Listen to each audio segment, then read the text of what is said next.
दोस्तों नमस्कार, मैं पंडित ब्रजभूषण शर्मा आप लोगों के सामने। दोस्तों कल मैंने बताया था राहु को 12 भाव में क्या परिणाम होंगे। मैं धीरे धीरे वैदिक ज्योतिष के अंदर आपको इस तरह का ज्ञान देना चाहता हूं जिससे आप इसको जान सकें और सीख सकें। मैं बता चुका हूं वैदिक में 2.5 लाख से 3 लाख युक्ति होती है और जो भी पॉइंट आपको मिले उसे ग्रहण करके अपनी जेब में रखें। आज मैं आपको बता रहा हूं राहु जहां बैठेगा वहां पे धोखा देगा। मैंने कल 12 भाव में बताया था, आज 12 भाव में ये बताने का प्रयास करता हूं कि धोखा आपको राहु से कैसे मिलेगा और क्यों मिलेगा और कब मिलेगा। जहां बैठे से बचे धोखे से, वहां किसी रिश्ते में धोखा होगा।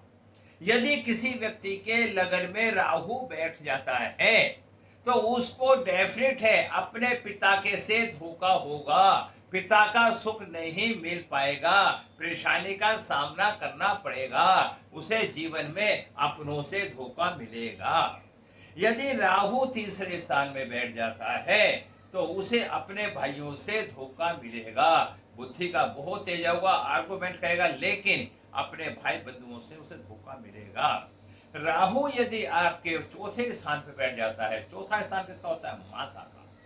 देखो, ऐसे व्यक्ति और प्रॉपर्टी का भी होता है, ऐसे व्यक्ति को प्रॉपर्टी खरीदने से पहले बड़ी सावधानी रखनी चाहिए। उसको प्रॉपर्टी खरीदने में धोखा हो सकता है और उसके अपने माता के साथ भी वो मधुर संबंध नहीं रह पाएंगे जो होने चाहिए। माता के साथ भी कहीं ना कहीं कंट्रोवर्सी बनी रहेगी।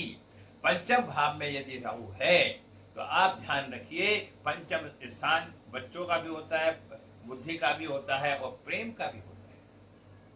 आज मैं आपको बहुत कड़वी बात बता रहा हूं। पंच अपने अपने कुंडली उठा के देखिए, पंचम स्थान में राहु बैठा है तो ऐसे व्यक्ति को एक्स्ट्रा अफेयर्स के अंदर कभी भी रिलीफ नहीं मिल सकता, हमेशा धोखा मिलेगा। यदि उसके किसी से रिलेशन है तो वहां पर उसे धोखा मिलेगा, वहां कितना भी विश्वास हो।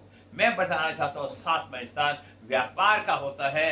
अक्सर ऐसे व्यक्ति को व्यापार में और अपनों से धोखे मिलने की संभावना रहेगी। अष्टम भाव में राहु बैठा है तो वहां पे ऐसे व्यक्ति की कंट्रोवर्सी रहेगी, वो कहीं ना कहीं आपस में वैचारिक मतभेद बने रहेंगे। अगर 10वें भाव में राहु बैठा है, राहु जिसके 10वें, दुनिया उसके बस में, लेकिन वो व्यक्ति जीवन में ऊंचाइयों पर तो उठेगा लेकिन अपनों से कहीं ना कहीं डिफीट खाएगा और धोखा खा के नीचे आएगा। अगर 12वें भाव में राहु बैठा है तो आप सब जानते ही हैं धोखा कैसे मिलता है। जेल खाना, पागल खाना, दवा खाना, कहीं ना कहीं का वो शिकार होता ही होता है। यदि 11वें स्थान में राहु बैठा है उसे लाभ तो मिलेगा लेकिन लाभ के अंदर उसका नुकसान भी होगा, अपनों से नुकसान होगा। तो मैं आपको 12 के 12 भाव में राहु के नुकसान के बारे में बता रहा हूं। आप अपने अपने कुंडली देखें और 12 भाव को चेक करें।